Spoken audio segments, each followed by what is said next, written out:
Chapter 11. Now the whole world had one language and a common speech. As men moved eastward, they found a plain in Shinar and settled there. They said to each other, "Come, let's make bricks and bake them thoroughly." They used brick instead of stone and tar for mortar.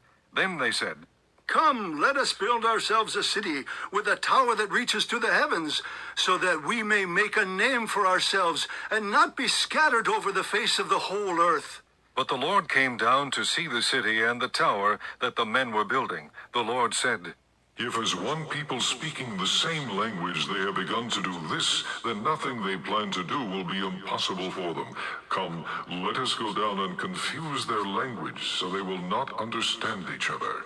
So the Lord scattered them from there over all the earth, and they stopped building the city. That is why it is called Babel, because there the Lord confused the language of the whole world. From there the Lord scattered them over the face of the whole earth. This is the account of Shem. 2 years after the flood, when Shem was 100 years old, he became the father of Arphaxad. And after he became the father of Arphaxad, Shem lived 500 years and had other sons and daughters.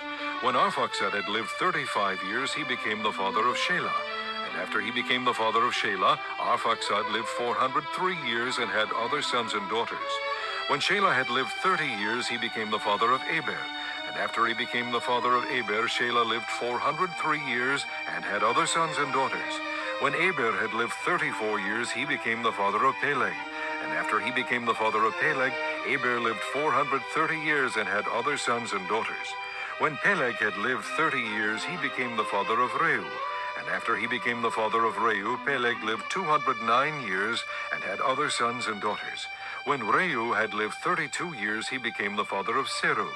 And after he became the father of Serug, Reu lived 207 years and had other sons and daughters. When Serug had lived 30 years, he became the father of Nahor. And after he became the father of Nahor, Serug lived 200 years and had other sons and daughters. When Nahor had lived 29 years, he became the father of Terah. And after he became the father of Terah, Nahor lived 119 years and had other sons and daughters.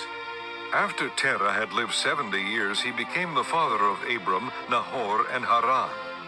This is the account of Terah. Terah became the father of Abram, Nahor, and Haran. And Haran became the father of Lot. While his father Terah was still alive, Haran died in Ur of the Chaldeans, in the land of his birth. Abram and Nahor both married. The name of Abram's wife was Sarai, and the name of Nahor's wife was Milcah. She was the daughter of Haran, the father of both Milcah and Iscah. Now Sarai was barren, she had no children. Terah took his son Abram, his grandson Lot, son of Haran, and his daughter-in-law Sarai, the wife of his son Abram, and together they set out from Ur of the Chaldeans to go to Canaan. But when they came to Haran, they settled there. Terah lived 205 years, and he died in Haran.